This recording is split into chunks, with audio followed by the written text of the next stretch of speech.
భారత్ శ్రీలంకల మధ్య ఉన్న రామసేతు కాల్పనికం కాదని ఇస్రో పేర్కొంది. ఇది వాస్తవ నిర్మాణమని స్పష్టం చేసింది. ఇస్రో శాస్త్రవేత్తలు అమెరికాకు చెందిన ISAT-2 డేటాను వినియోగించి తమిళనాడులోని ఈ వంతెనకు సంబంధించిన మ్యాప్ను విడుదల చేశారు. భారత్ శ్రీలంకల మధ్య ఉండే ఈ వంతెన పొడవు 29 కిలోమీటర్ల మేర ఉంది. దీని ఎత్తు సముద్ర గర్భం నుంచి 8 మీటర్లు ఉన్నట్టు నిర్ధారించారు. ఈ వంతెన తమిళనాడులోని రామేశ్వరం ద్వీపం ఆగ్నేయ దిక్కులోని ధనుష్కోడి నుంచి శ్రీలంక మన్నార్ ద్వీపంలోని తలైమన్నార్ వాయవ్య దిశ వరకు విస్తరించింది. దీనిని సున్నపు రాతితో నిర్మించినట్టు తెలుస్తుంది.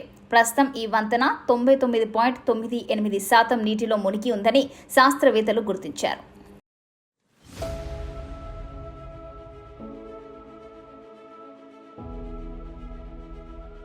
భారత్ శ్రీలంకల మధ్య ఉన్న రామసేతు కాల్పనికం కాదని ఇస్రో పేర్కొంది.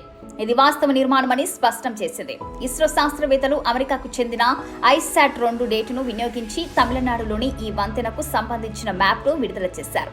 భారత్ శ్రీలంకల మధ్య ఉండే ఈ వంతెన పొడవు 29 కిలోమీటర్ల మేర ఉంది. దీని ఎత్తు సముద్ర గర్భం నుంచి 8 మీటర్లు ఉన్నట్టు నిర్ధారించారు.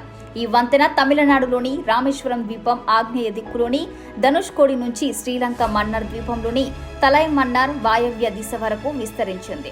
దీనిని సున్నపు రాతితో నిర్మించినట్టు తెలుస్తుంది. ప్రస్తుతం ఈ వంతెన 99.98% నీటిలో మునిగి ఉందని శాస్త్రవేత్తలు గుర్తించారు.